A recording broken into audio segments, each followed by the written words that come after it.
Hi everyone, Aaron here for Zollotech, and iOS 12.1.3 Beta 4 has been out for a few days, and I have it installed on all of these devices, and I've been using it primarily on my iPhone XS Max that I have here. And the beta has actually been pretty good compared to the other ones. Now, Apple released this only a few days after Beta 3, so I had to run another YouTube community poll to see how this one is. So that's why you may have seen two that were similar, but we'll talk more about the community poll in a moment. Now, as far as speed has been pretty good. Things are nice and smooth, scrolling, things like that. No problems here. Anything that you have to just scroll through seems to be nice and smooth and fast. 3D Touch is working fine. But settings keeps locking up on me. So maybe you're in settings, you go to general, then it will freeze like it did before. And I thought they fixed that problem, but apparently they didn't. And a few of you said that you had that issue in the community poll as well. So it's not just me. I know that it seems to be a problem that apparently reappeared after they fixed it with the previous update. So that's kind of a pain, but it's not as long as it used to be. So there's something there that they need to resolve. Now, also, the modem update that they did under general and then about, they did a modem change with some of the updates in the background, and it seemed to be primarily AT&T, but some people have said that LTE has improved and not locked up. I actually didn't have this issue with LTE or Wi-Fi, and I know some of you, or quite a few of you did, and many of you are saying that it's been resolved. Some are saying it's not. So it's hard to say exactly if people are still having the issue, but it seems to be an issue only for some people this time around.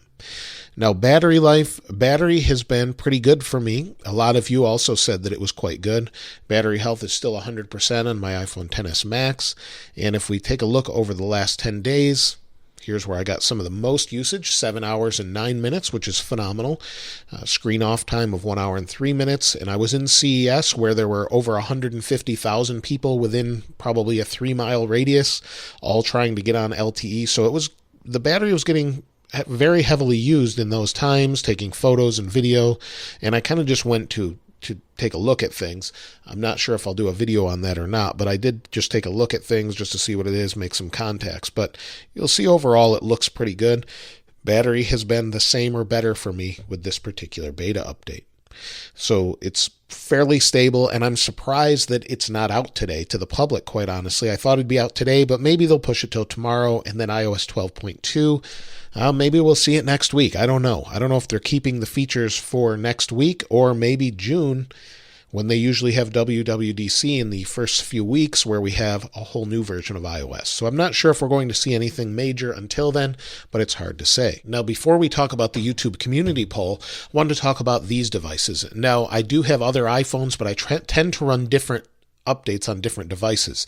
So you'll see this particular one on the iPad. I've had no issues on the iPad whatsoever.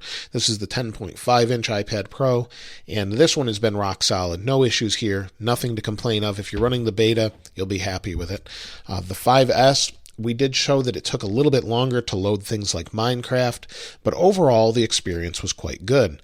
You'll see it's not going to be as fast as the new phones loading things, and there was a little bit of a hiccup there, but overall it's pretty good and nice and fast. That carries through to the 6S Plus that I have here. Of course, this one is nice and fast as well, and they've really refined this since they sort of got caught last year with the whole battery thing and throttling the CPU. Everything seems to be nice and smooth and fast since then. Landscape on the Plus models is working just fine, and then on the 8 Plus, because this is fairly new anyway, of course, it's going to work well also. And quite a few of you always ask me, how do you do landscape? It only works on the Plus models, 6S Plus, 7 Plus, 8 Plus, not the XS Max for some reason. So overall, it's great on all of these devices. Now let's take a look at the YouTube community poll. Quite a few of you voted, 8.6K or 8,600. And that is quite a few compared to other times. So I really appreciate that, since we had a poll just a few days before this on Beta 3, and quite a few of you responded there as well. But it's great to have this kind of feedback to help us all see how it is for everyone. Now you can see 18% said it was great, 3% said terrible, 6% said okay but some bugs, 59% are not using betas, and I'd love to hear what some of you think I should put in its place. Some people thought I shouldn't have I don't use betas, and then 15% use Android. I like to kind of include everybody just in the poll just to get an idea of how many people are actually using this.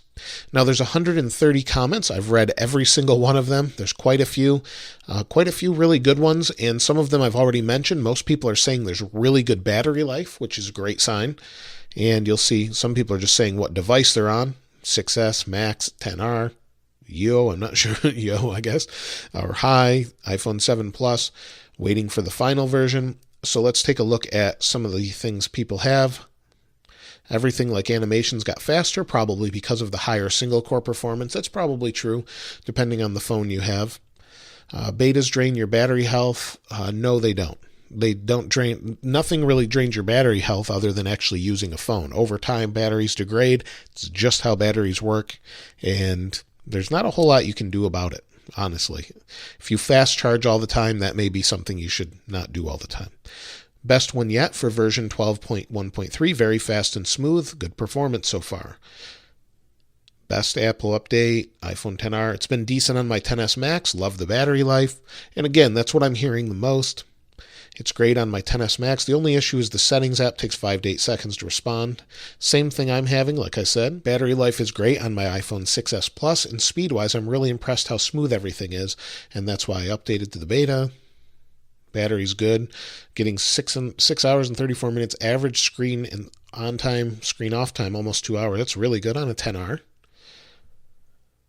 Still rocking 6 Plus. Bought it 2 years ago, and the battery's starting to die. Still don't have the beta yet. If I have it, we'll watch a video about it and see. I would suggest getting your battery replaced. You'll have really great speed. It's really terrible. The best iOS version is 6.1.3 on iPhone 5. Well, some people may disagree with you. I liked iOS 6, though. I don't receive any Siri suggestions. I will try to reset my iPhone to see if this is persistent or not. It could be a beta bug. I haven't heard of that one yet, though. I'm using a standard iPhone 10. I noticed it took longer to charge, and battery usage is even 100 to 60% slower. So I've had a couple people comment on this. And charging from 0 to 50 is going to be your fastest. Then it's going to slow down a little bit, and then from 90 or 95 to 100, it will be really slow. That's to preserve your battery, and maybe they're tweaking some of that. So it's hard to say, but expect with the standard charger or the iPad charger, you're going to get 2.5 to 3 hours charge time. It's just the way it is. So battery is okay, but it's still on XS, the bug of 10 seconds of inactivity where the closure of an app occurs stuttering. Improved performance, but still can improve on Apple. I've read about this. I can't reproduce it on my iPhone XS. I haven't been able to reproduce that at all. I have no issues on my 10 or XS, nothing whatsoever. So I can't reproduce that bug. I've tried on my XS as well. iPhone SE and the betas have been great, apart from a few apps crashing. I have my 10, and personally I think Beta 3 made the most difference in stability. Beta 4 just did a little difference, while Beta 2 was glitchy. The modem update has made a great improvement, and I think that's what most people were looking for. The performance is great on my iPhone 7. However, battery is getting used up a lot. It is draining heavily. My battery health is at 100%. However, it's draining a lot. It's the only issue. I would say there's something in the background doing that. Smooth and fast, just bored of it. I agree. June, hopefully we'll see a major revamp, so that'll be exciting. Great battery life on my XS Max and definitely improved cellular signals. So far it's been great for me, and I'm a heavy user. Probably the best battery life I've had on the XS Max is this beta. How can you get the beta? If you're a developer, developer.apple.com or beta.apple.com if you're not a developer. You can check it out there, and you have to sign up. That's the right way to get it. He literally asked this question the other day. No, I asked the same question on Beta 3. And then iPhone 7 Plus battery life is fine, but takes almost 3 hours to charge to 100% on the 12-watt adapter. That's what I was talking about before. They're probably tweaking the charge speeds to see if they can get the best battery life overall. So that's really what there is with this particular beta. Hopefully it's working out well for you. And expect maybe the final tomorrow. Maybe we'll see a Beta 5, but I doubt it. Hopefully the final tomorrow or later this week. And be sure to check back if you're looking for more updates. As always, I'll post a link to the wallpaper in the description below. If you haven't subscribed already, please subscribe and like. As always, thanks for watching. This is Aaron. I'll see you next time.